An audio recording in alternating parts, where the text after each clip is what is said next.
अरे जिनके लोग जाने ला का कहेला जके भगवान भोलेनाथ कहल जाला।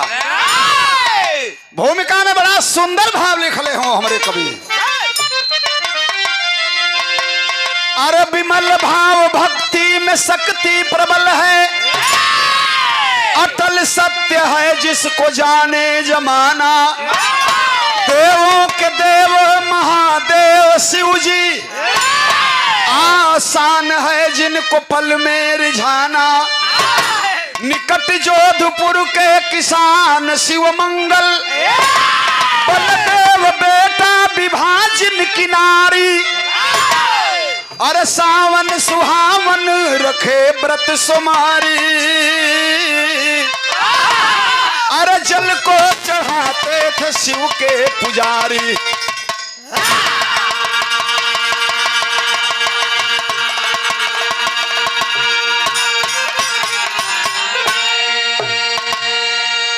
बात के शुरुआत हो गई। जोधपुर के निकट के रहने वाले किसान हैं जिनका नाम है शिव मंगल। उनकी पत्नी है, उनका नाम है विभा, और एक बेटा है, नाम है बलदेव। शिव मंगल, विभा, बलदेव, छोटा परिवार सुखी परिवार। Hello hello. शिव मंगल, विभा और बलदेव, लेकिन ये तीनों भगवान भोलेनाथ के परम भक्त हैं। सावन में एक को सोमार बाकी ना जाए, जौना सोमार की दीने ये लोग भगवान भोलेनाथ के जल ना चढ़ावे लो। बिरहा में एगो बड़ा खूबसूरत गीत लिखल गई हो।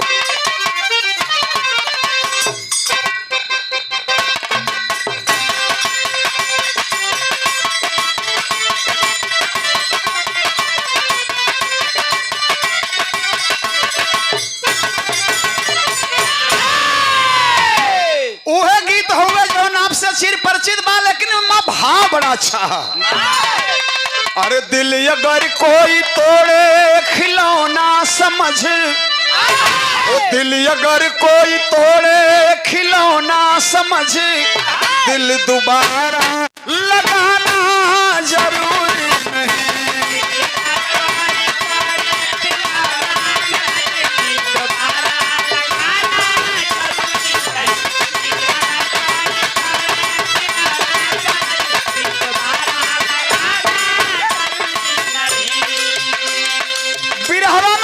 बढ़िया बात लिखल गई है। कवि के लेखनी का कहतिया कि भावना भव्य के भूखे भगवान को, अरे भावना भव्य के भूखे भगवान को, बस दिखावा दिखाने से क्या फायदा।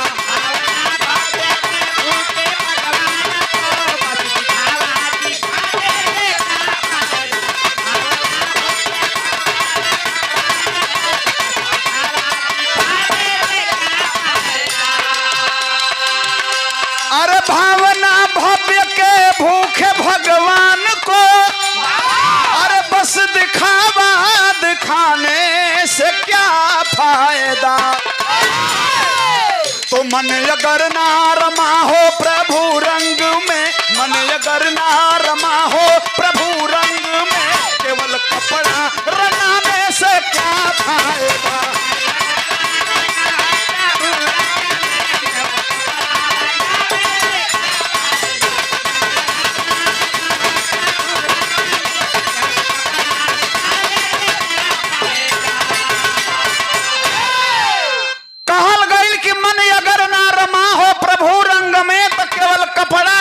से क्या फायदा।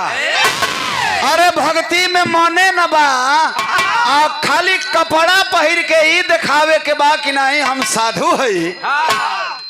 तो ऐसन साधु साधु ना होला। जेकरा अंदर लोभ लालच आ गई तो उ साधु ना है। और आजकल तो साधु खाली पैसवे खातिर साधुए भइल हो। खाली पैसा मिलत रही तो सधुआई चलत रही। आज पैसा बन हो जा, बहने वो लोग का दाढ़ी बार बन जाई, पक्का बन जाई। कहाँ से कि इनके गांव में 2 आदमी रिटायर हो गए ना साधु से। पूरी हजरी में अगर गरिष्ठ का निवास रहे, उड़िया झिरी में गरिष्ठ का निवास रहे, मिलेगा सफल जीवन अटल विश्वास रहे।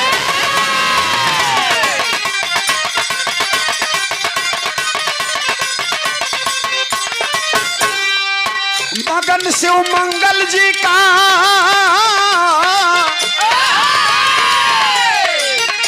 शिव मंगल जी का पूरा परिवार रहा, मगन शिव मंगल जी का पूरा परिवार रहा, चढ़ाते जन सवन में आखिरी सोमवार रहा।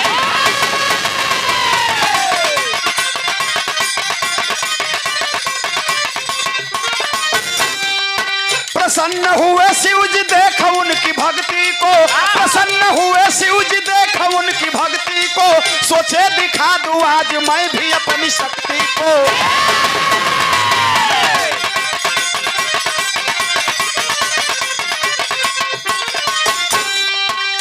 देके आशीष उनको,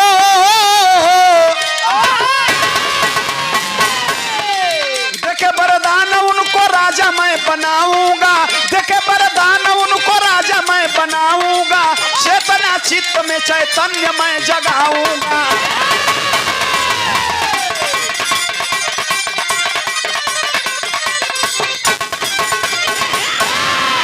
सावन का आखिरी सोमवार के दिन ही परिवार जल चढ़ा के शिवल्ला पर से घरे आ गई, लेकिन तहिया भगवान भोलानाथ ये लोग की गरीबी पर विचार करे लगलो।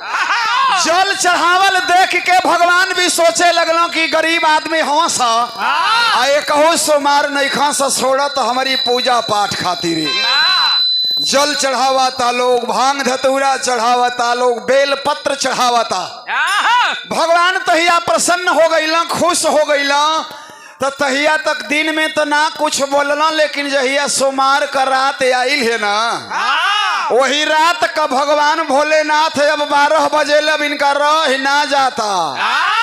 भोलानाथ सोचत हुआ कि कब चलवा के हैं चल जैती, बड़ा गरीब हुआ सा बस काम करित ना, आ यदि मंगिहा सा चलत है मंगिहा सा तो उन्हनी के राजा बना दे।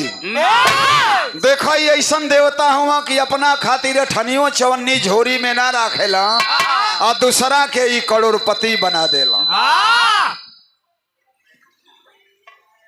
वाह, भगवान भोलेनाथ सोचत हुआ कि इनके परिवार के राजा बना दे, कहे से कि बड़ा गरीब हो सब।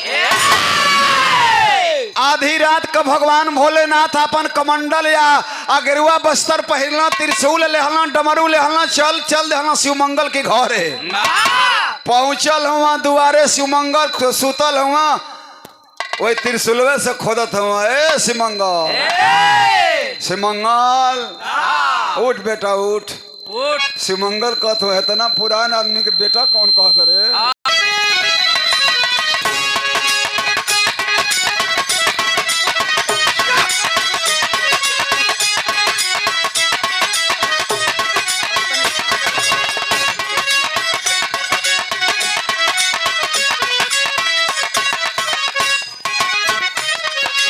उहे गीत बजावत हवा जो भोजपुरी में बड़ा चर्चा का गीत रहल है।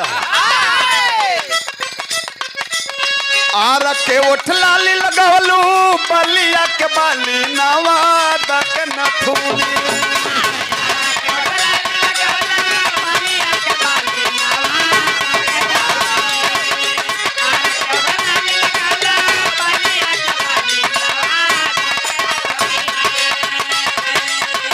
ओठ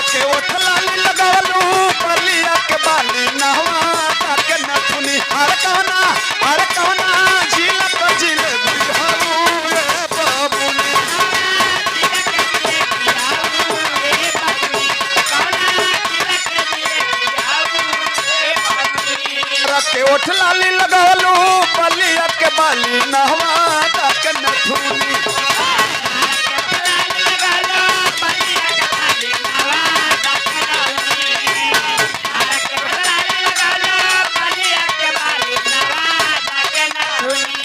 अरे यार के ओठ लाली लगवलू, बलिया के बाली नहवा के नथुनी। ओ कहना जिला कजिले बिहाऊ ए बाबुनी।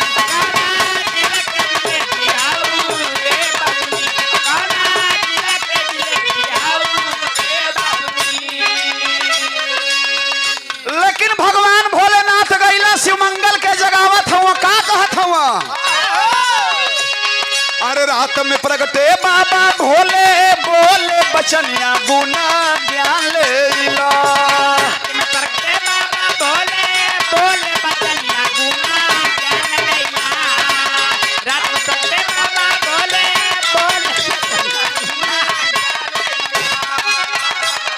अरे रात में प्रगटे बाबा भोले बोले बचनिया गुना ज्ञान लेला अरे तीनों जाना हमसे एक एक बरदान लेला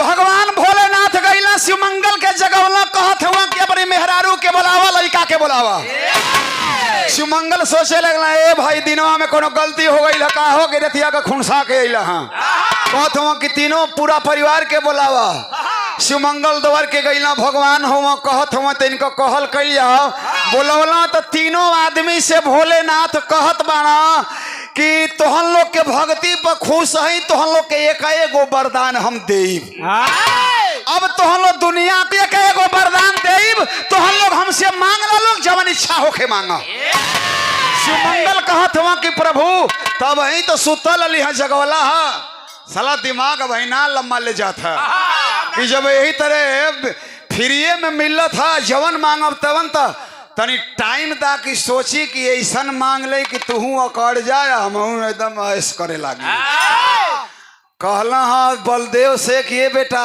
तू मांग ले तो कहता कि बाबू हम हूँ तब तो से तो बेसी हम सुतवई अरे रात में प्रगटे बाबा भोले बोले बचनिया गुना ज्ञान लेला रात में प्रगटे बाबा भोले बोले बचनिया गुना ज्ञान लेला रात में प्रगटे बाबा भोले बोले बचनिया गुना ज्ञान लेला अरे रात में प्रगटे बाबा भोले बोले बचनिया गुना ज्ञान लेला अरे तीनों जाना हमसे एक एक बड़ा दान लेला तीनों जाना से एक बड़ा दान लेला तीनों जाना से एक बड़ा दान लेला लेकिन उन तीनों बतिया सुन के कहा था कि सुन ले प्रभु अब ही इच्छा ना करते मांगे का तो तीनों कहे कि बाबा अब ही ना चाहिए तीनों कहे कि बाबा अब ही ना चाहिए तीनों कहे कि बाबा अब ही ना चाहिए अरे आगे जब मांगल जाई कही हतहिया नहीं आगे जब मांगल जाई कहिया तब नहीं आगे जब मांगल जाई कहिया तब नहीं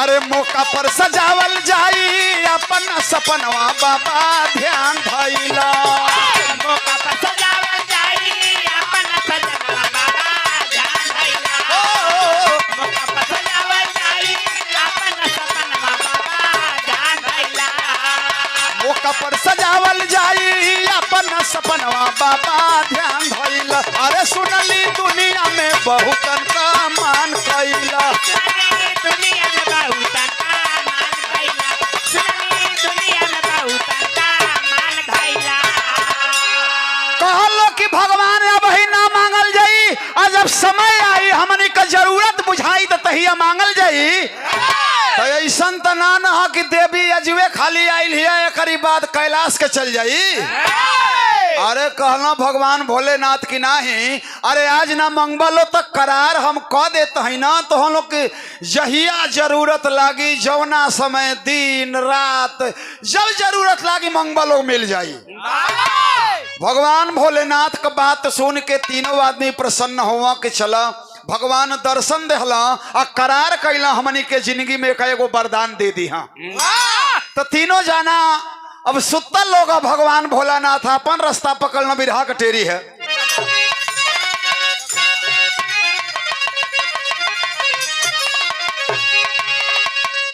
तनी से और आगे सुखा मास्टर कहे लो कि अरे तबहिया में ना बीत दिनवा कह कि रामा रामा तबहिया में ना बीत दिनवा रामा रामा तबहिया में ना बीत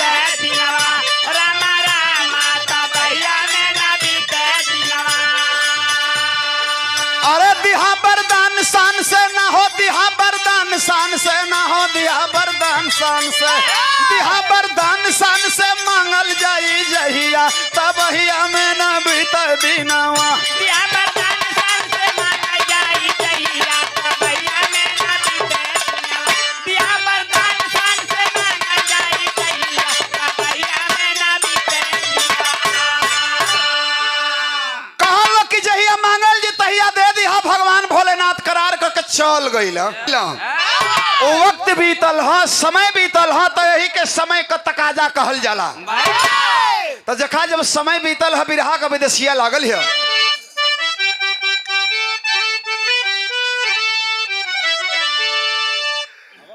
के त्योहार शिवरात्रि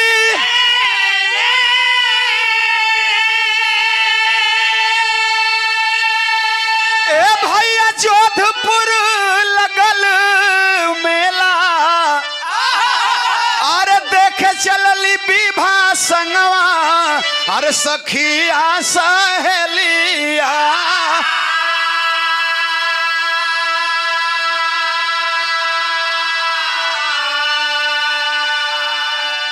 जोधपुर में शिवरात्रि का मेला लागल जैसे हमनी की एरिया में महारे शंकर जी का लागेला वैसे ही जोधपुर में शिवल्ला पर शंकर भगवान के यहाँ मेला लागल शिवरात्रि का विवाह अपनी सखी सलेहर लोग की संगे मेहरारू की संगे अरे भाई जब 4 गो मेहरारू गुट बना ले ली तो कितना लमहर रास्ता रही ना तो के गागा के पार कर ले ली आजकल रोपनी लागी मेहरारू करेली तो गीत गागा के कह ली आ उससे तनी हल्का हो काम मर्दन के दे दे बात एकदम साला फिचा जाई है खाली मेहरारू ने के कितने आदमी गरियावे ना लइकवन के यह साला खाली मुआवत है नहीं तो हम तो चल जाती दिल्ली बाकी नहीं कि चलते के गागा के करेली मर्द के रो रो के करेला गईल ह लोग मेहरारू लोग गावत बजावत चल गई लोग शंकर भगवान की मंदिर पर मेला देखे खातिर विवाह गईल है तो सोचे लोग कि पहले शिव जी का दर्शन होखो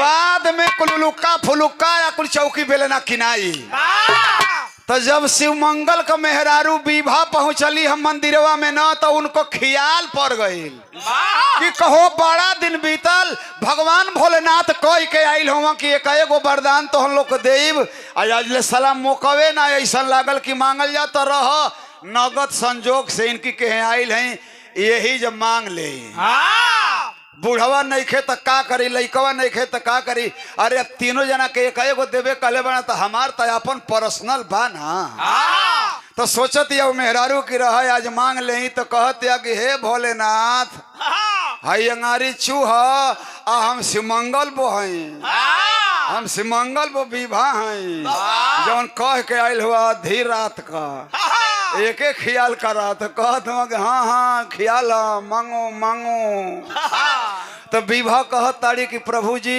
तो हमके वरदान दे द एक ही तो देवो करब तो भगवान सोचता ना कि काजनी का रुपया पैसा मांगो धन दौलत मांगी घर द्वार मांगी एक घर द्वार ना बाता तो एक घर का कौन टेंशन हो बुढ़वा के ना कि एक कौन टेंशन है मेहरारू के कौन टेंशन हो जहाँ रखबा तहाँ रही तो कहत या कि इनसे अब ये कुल चीज ना मांगब अपनी काम लायक मांगी तो भगवान भोलेनाथ से विवाह का मांगली है कहत है वही विदेशिया में कि जाके मन दीरवा में अरे जाके मन दीरवा में शिव से वरदान मंगली ए बाबा हमारी बनादा रज कुमारी का सकलिया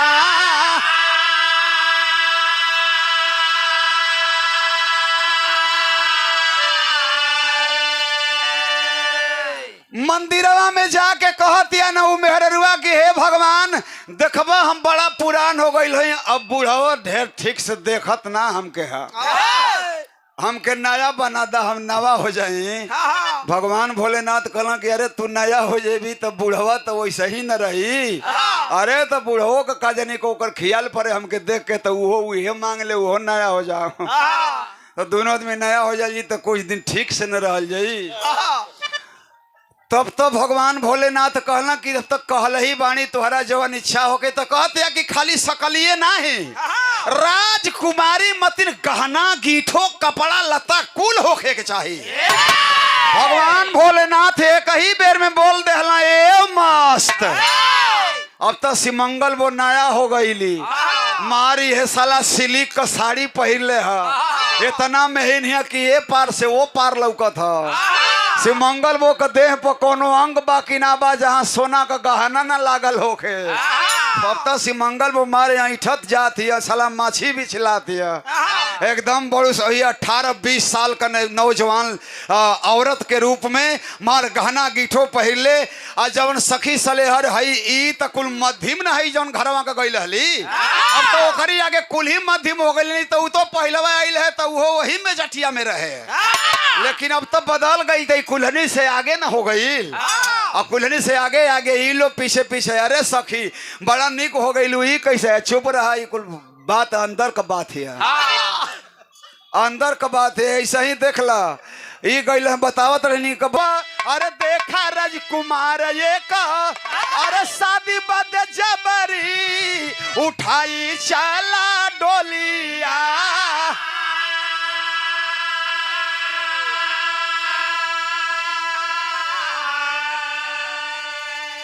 जौनी मेलवा में घूमत रहल वही मेलवा में एगो राजा का लइका उहो एकदम फर्स्ट क्लास का नौजवान रहल। आ जब एके राजवा का लइकवा देखलस ना तो ओकर तो देखते देखत अखिए चौनिया गई। कहता कि अरे ई तो मेला टाप बा, ई हमारी विवाह करे लायक बा। तो उ राजवा का लइकवा अपना सैनिकन के आदेश देहल कि राजी से आवे तो ठीक, नहीं तो जबरी ले आओ। लोग मेला ना देखे के हम चले के हम राजमहल अपनी ऐसे बियाह करब हम ले जाके। सैनिक कुल के पकड़ ले हना जितना सखी सलेहर बाली संगे का। अब ये लोग का टांगर छूटल है, कोनो जानी के चौकी बेलना ना किनाई। अब कुल जानी घरे भागत है कि का जानी के भैया ओके तराजा का लइका लेगल हमनो के ना कोनो धरे पकड़े लागे सो। यानी सिमंगल दुआरे बैठ के खोजत हुआ कि वही आइल ना है, वही आइल ना। तो मेहरारू कुल गांव को लौक गईली है। और जब लौकली तो सिमंगल पूछत हुआ कि अरे हमार वाली बौरहा चुप रहा, अपनी वाली के मत पूछा, तोहरी वाली का किडनैपिंग हो गई, तोहरी वाली का अपहरण हो गई। गई है मंदिरवा में पूजा करे, पता न का भ गई कि नया हो गई है, कचकवन लेके भाग गई। तब सिमंगल अपनी मनवा में सोचे लगना कि वो हो जना था कि बरदानवा मांग के नया बन गई है, यही से लेके भगल हंसो। नहीं तो उतना पुरान के लड़ाऊ पूछत हो, पुरान के पूछत हो।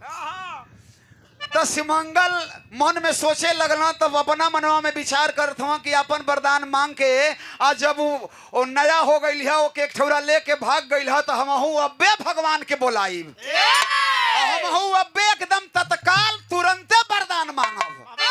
सिमंगल आंख मोलना कहला कि भगवान भोलेनाथ हम सिमंगल बोलत हई, तो के अपनी घरे बोलावत हई। वरदानवा हमार बाकी है देवे खातिर, तो भगवान कहले हुआ न कहत देरी न आवत देरी। भगवान अइला सिमंगल कहत हुआ कि प्रभु हमार वरदानवा बाकी बा, न कहत हो कि हाँ तोहर मेहररुआ तो मांग लेहलस, अब तोहर वाला बाटे तो तुहू मांग लो भाई। चाहत हो के तो लइकवो के बोलाला। तो कहता न कि लइकवा के छोड़ा भाई पहले हमार फरियावा। तो कहता कि तो बतावा का तू चाहत हुआ, बतावत हुआ। मोबाइल थाम रे भैया। जमनिया में गड़िया छूटल हो